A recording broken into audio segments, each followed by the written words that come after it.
So after Season 8, Episode 3, titled The Long Night, fans had one major complaint. For a massive apocalyptic battle that we've been building up to for seasons, there weren't enough big deaths. So, did that choice make this episode suck, or are Game of Thrones fans just bloodthirsty? Watching this last episode of Game of Thrones left me with a feeling of emptiness. Don't get me wrong, I love this episode.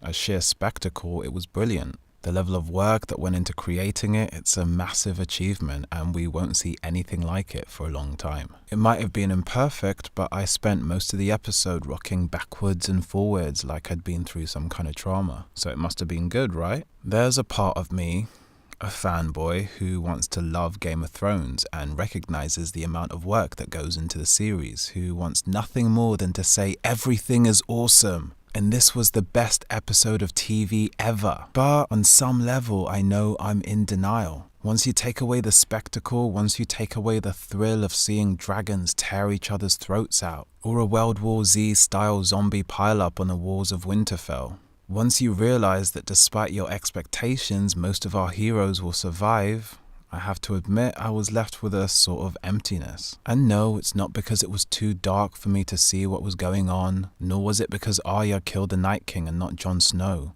or any of the other contenders for the prince that was promised. It's just that nobody I loved died. And I know that sounds kinda sick and morbid, but just let me explain.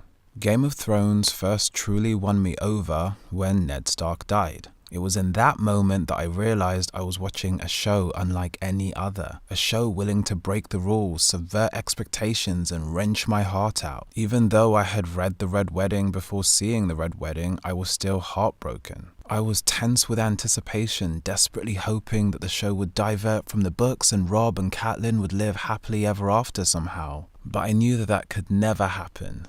And if it did happen, I would have hated it. This story was always billed as Lord of the Rings with stakes, a fantasy full of realism. Bad things happen in real life, bad things happen in war, and in Game of Thrones, just as in life, not everyone gets a happy ending. Instead of being saved miraculously, Ned Stark dies. He dies because he's a fool. He's an honorable fool, but a fool nonetheless. And like his father, Robb dies too because he's a fool.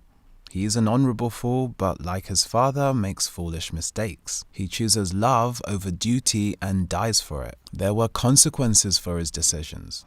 Because of Bran's mistake, poor Hodor dies. This wasn't just heartbreaking because of Hodor's death, but the nature of his life. After Bran psychically travels back in time, he accidentally gives Hodor a glimpse into his future, which breaks Hodor's mind. In this one moment, young Willis becomes Hodor, short for the final words he will ever hear.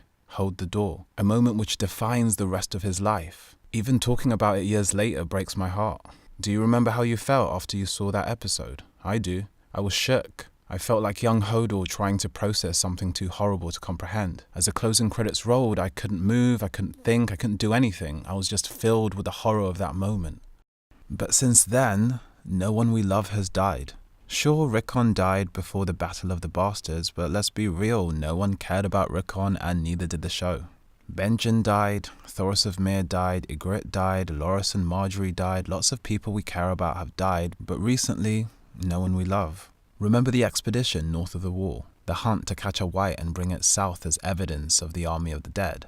Remember when we all thought it would be a bloodbath, taking bets on who would make it and who would meet their grisly end? But at the end of that episode, most of our heroes survived. Thoros died, some nameless wilding, red shirts died, and a dragon died who I don't think had been referred to by name all season. The problem with Beyond the Wall was that everyone miraculously lived. This should have been a massacre. The Night King had our heroes surrounded, so how did they get off so easy? This was an incredibly dangerous mission, but the show made it seem like nothing. It's like the writers were sacrificing the show's sense of realism, and by doing that, the writers were sacrificing what made the show special. And in this episode, The Long Night, they repeated that mistake. We saw multiple scenes with our heroes overwhelmed by the dead, literally under piles of whites, but somehow they managed to escape. Beric was facing a handful of whites and he was stabbed multiple times. And yet Sam, who was overwhelmed by them, just got a massive undead group hug. It just doesn't make sense. Alright, so maybe you could argue that Game of Thrones fans are a little bloodthirsty.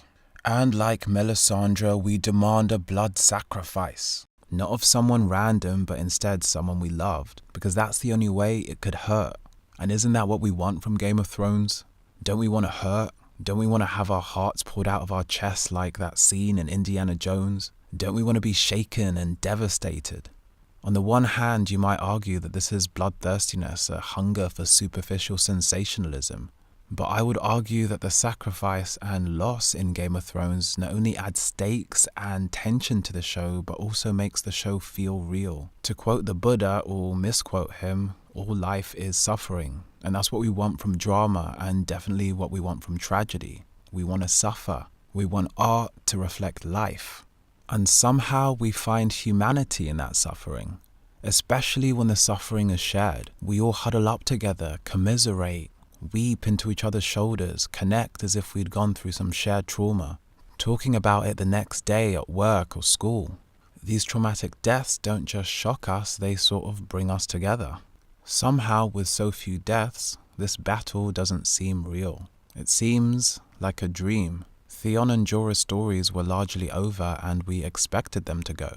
Jorah could protect his queen and honor his family all in one fell swoop, fight his father's fight and protect the realms of men. Theon fights and manages to redeem himself. Sure, he still murdered an old man and innocent kids, but at the end he overcame his fear, overcame Reek, and gave up his life to protect Bran, and in so doing protected countless innocent people. Both deaths felt inevitable. What would have really wrenched my heart out was the death of someone big, like Jaime, Tyrion, Arya, Jon, Dany, Sam, or Brienne. Someone with story left to tell. Imagine if Jaime had to fight an undead Brienne. Imagine if Arya had to fight an undead Sansa. Imagine if Jon had to fight off an undead Sam. Wouldn't that have broken your heart? I mean, The Walking Dead knows how effective these moments are, when someone has to kill their now undead family member or friend. It just makes for good television and great tragedy. Devastating moments like this are emotionally satisfying. The audience gets to experience a moment of catharsis, a moment when we get to purge our emotions, ventilating them like air through a pressure valve. It's therapeutic and it feels good. And it's a big part of why audiences return to tragedies. We want to be scared and release that tension. We want to feel devastated and cry our eyes out. Maybe you can't cry about your girlfriend dumping you because your father taught you never to show your feelings, but you can cry about Game of Thrones in a safe, socially acceptable way. What I'm trying to say is, if more characters we loved had died during the battle, it would make us all happier and healthier. Okay, now that does sound morbid, but it's kind of true. Tragedy serves a therapeutic purpose in fiction. Not only does it bring us together over shared trauma, but it also gives us an outlet to vent difficult emotions. At the very least, this episode would be remembered not just on an intellectual level as a great achievement in television, but on an emotional level as that episode that wrecked you. If you ask me how I now feel about this episode, it's hard for me to say. I felt tense, then I didn't anymore. I felt exhilarated, then I didn't anymore. Now I sort of feel nothing. Maybe it's just me. When you think about this episode now the hype has worn off, what do you feel? So I can't end this episode without making a quick counter-argument. I was having a conversation about this with a friend and he made a point I hadn't really thought of yet. There is still one massive battle left, and maybe the writers are saving the emotional gut punch for then. We normally only get one massive emotional gut punch per season, so maybe the writers are saving it for the battle against Cersei. It might be worse for our favourite characters to die at the hands of someone who we know and hate like Cersei instead of a mysterious unknown MacGuffin like the Night King. So who knows, maybe after the battle against Cersei I'll understand why the writers made the choice they did and completely change my mind. But even then it won't change the fact that we've been building up to this episode since the show began, and it was kind of a letdown. You may say I'm being hard on the show, but ask yourself one question. When George writes this battle in the upcoming books, will so many of our favourite characters survive miraculously? Will he let us off that easy? I don't think so. So, were you disappointed in this episode, or did you think it was the best episode ever? Alright, thanks for watching. If you liked the video, then smash the like button, and if you want more videos like this, then subscribe. This is Hungry Ghost from Night Owl Cinema. Good night. And don't let the ice spiders bite.